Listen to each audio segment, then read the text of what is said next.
Okay, example 6, limit of sine of x as x approaches infinity. Now, our whole point of a limit is as we get closer and closer to this value of infinity, we're trying to see what this function is going to be getting close to. Is it getting close to some specific number?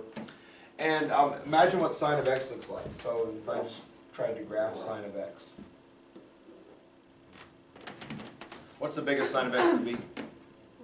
And the smallest? -1. What does sine of x equal at 0? 1. Try again. I tried. 0. Sine of 0 is 0. And then it gets bigger up to 1 and then down to -1, right? So it goes up to 1, back to 0, down to 1, back to 0, up to 1, back to 0, so on like that.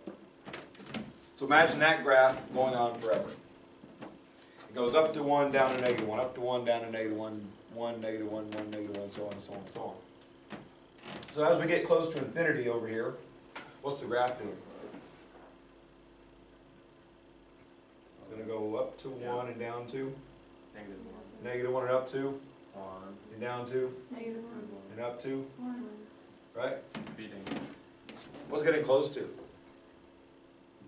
What number? Like the number of all the numbers between -1 and 1, which one is it getting close to? Is it leveling out to a straight line? 0. You think it's getting down to 0? Well, not necessarily. It hits 0 just as much as it hits 1 or -1. So the question that comes with limits as x approaches infinity is, as you're getting close to infinity, is it leveling out? Is it flattening out to a straight line? No, it just keeps going up and down and up and down and up and down, right, forever. Right? This happens sometimes with functions where the graph just keeps doing the same thing over and over and over again.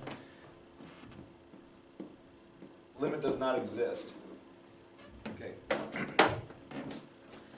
In order for a limit to exist, the function must be approaching a single value.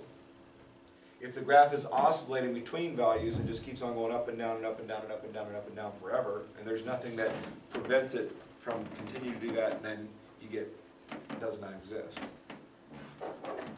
If I was doing the limit as x approaches infinity of sine of x over x, what's the biggest this can be? 1. What's the biggest this can be? Infinity, right? What does that equal? 1 over infinity.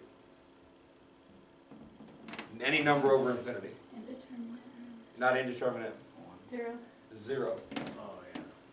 Take any number that you can think of, divided by the biggest thing in the world. Divide it into that many pieces. I take out one thing and chop it into infinity pieces. How big are the pieces? Really tiny, right? 0. Right? So, they divided by x in that situation, we're dividing by x, x keeps getting bigger and bigger and bigger. Sine of x keeps going between -1 and 1, right? So that's going to eventually approach 0. So just because you see sine of x doesn't make it does not exist happen. You just have to ask yourself, as it's getting towards infinity, what's happening to the graph? Is it getting close to some number, or is it just keep on going up and down and up and down and up and down? Does not exist as the answer to that situation.